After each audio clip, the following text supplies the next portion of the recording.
back to the channel, guys. Hope this week's been a blessed week for you all. Sure has been for me. We've been having a real good Bible school and got a little bit of hay down, and I'm out of work for the summer, so sure has been a good week. So today what we're going to try to do, we're going to try to bale up what I've got mowed.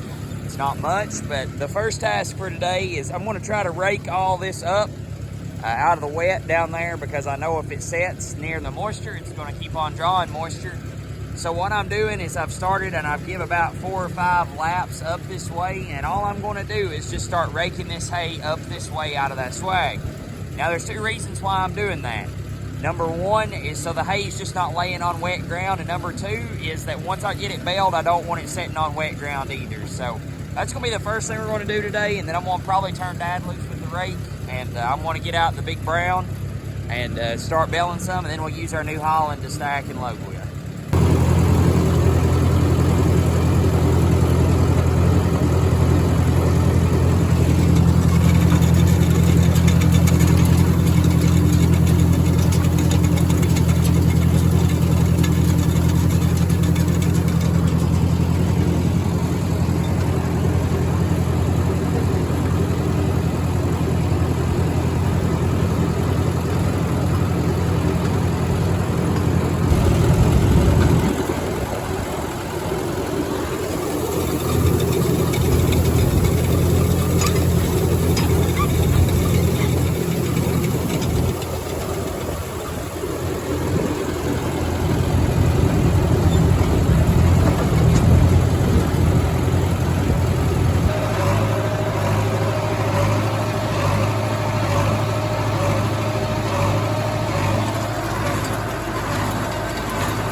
Well, I forgot my tripod up on the bigger tractor, so didn't get any shots of baling this field, but my dad's over there on the creek raking.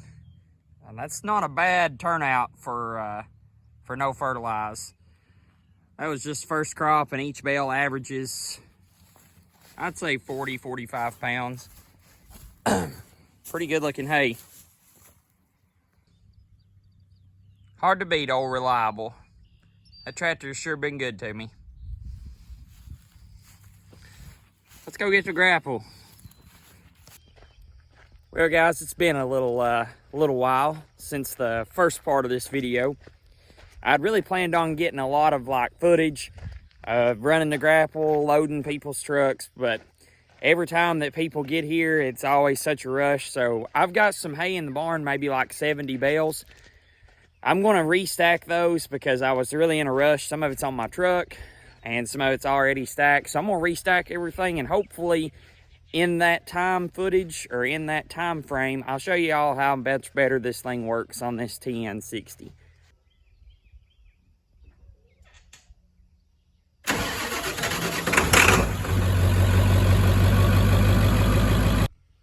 Y'all ever seen a 7.3 with bad glow plugs? Well, now you have. That's on the list for this winter, but it's starting, so I ain't really that worried about it right now. So what we're going to do, I've got about 30 bales right here. They're stacked in packs of 10, but I really need them stacked in packs of 8 to get it to stack right, because I'm going to go buy some hay here later on this week, and I'm going to use my fender trailer to stack it, and my fender trailer can only handle 8. And so if I start trying to stack packs of 10, and then mix it with packs of 8, the stack will be all wonky. So I'm going to go ahead and tear all these apart and just make them packs of 8 and lay them down this way, this way, this way, this way, and get it ready for the hay I'm going to buy later on this week, Lord willing. Now, some of y'all may be wondering how I stack my hay. I always lay down pallets, and before I get started stacking, I always put like 5 foot worth of plastic underneath the back one. So what I do is I just fold the plastic back over the hay, and that serves as an anchor. Now, one thing that happened last night is I didn't have my plastic rolled back, or didn't have it thrown back far enough, and it rained, and so water got on it. But a good thing about black in the sun is that it gets really, really hot really quick and evaporates that moisture out. There are some things you have to worry about this though. If your hay is heavy, like I'm talking like it's high moisture hay or it's pretty on the borderline, you never want to just throw the plastic over it and leave it. If you're getting a big thunderstorm or something and there's rain blowing in, you can leave the plastic on it, but as soon as the rain stops, throw the plastic back and let it breathe. I made that mistake when I first started out doing hay, and all the moisture rose to the top of the plastic and all the moisture fell back down because it just couldn't get out anywhere, and I lost about 3 or 4 layers of squares due to mold. But it does work out good that way, and don't ever stack it on the ground. I know there's a lot of people that's like, well, stack it on edge, it won't hurt anything. I always just use pallets. The ground is too much of a liability to me. But everybody farms different. No matter where you're from or who you are, everybody's got different things they want to do.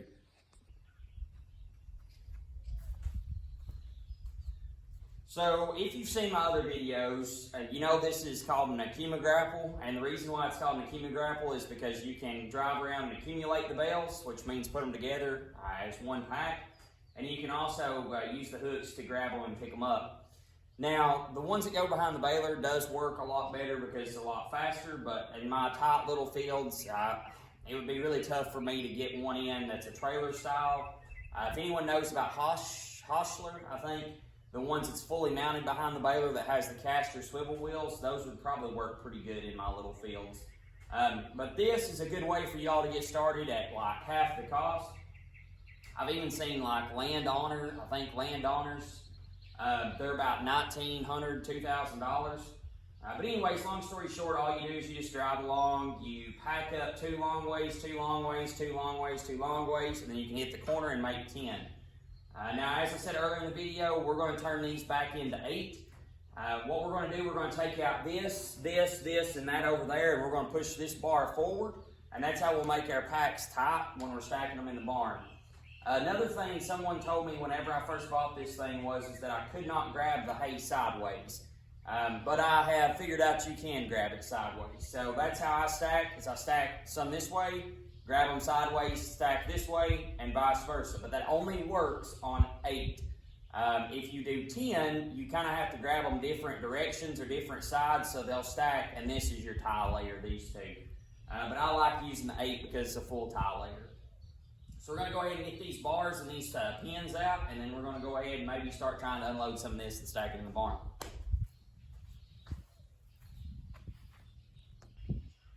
So this is what it looks like whenever it's ready to stack. I've dropped the plates. I only have 1 bar over there, and yes, if you're wondering, those are a booger to get back in by yourself. It's doable, but it's just, that's the most aggravating part of the machine, is dropping the plates.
pay attention to your stack, the direction that it's going.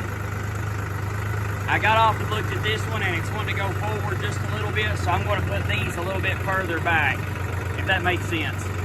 It always pays to get off and look at your stack and see what direction it's headed, or you'll end up getting in a big mess. So I'm going to put these just a little bit back.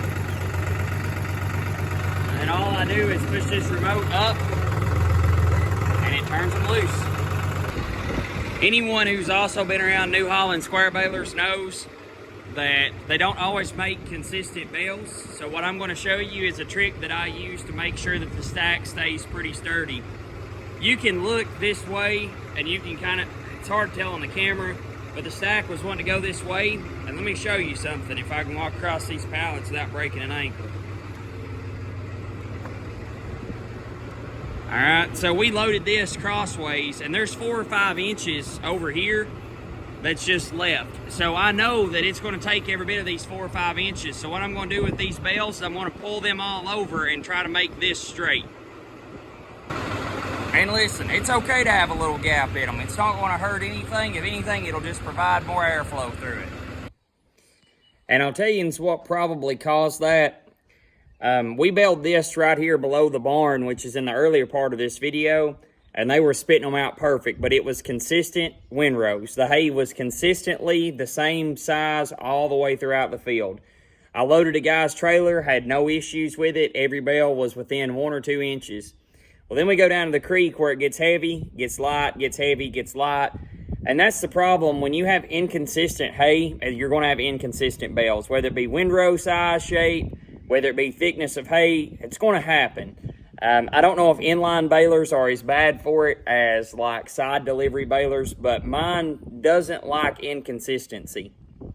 So we went ahead and we finished up this little stack here, and hopefully we're going to have just a little bit more footage of using this thing. I'm going to try to buy some hay this week, and so if I get some footage of unloading it, you guys may get just a grapple unloading video. So I'm sorry the video was so choppy being put together, but like I said, it's really tough whenever people's here wanting hay, and you got to load them up. So like I said, we just kind of had to do what we had to do, and I just threw this one together for you all. So if y'all been liking these videos, please hit like and subscribe. It would really help me out a lot. It'd help, I guess, kind of propel the channel forward.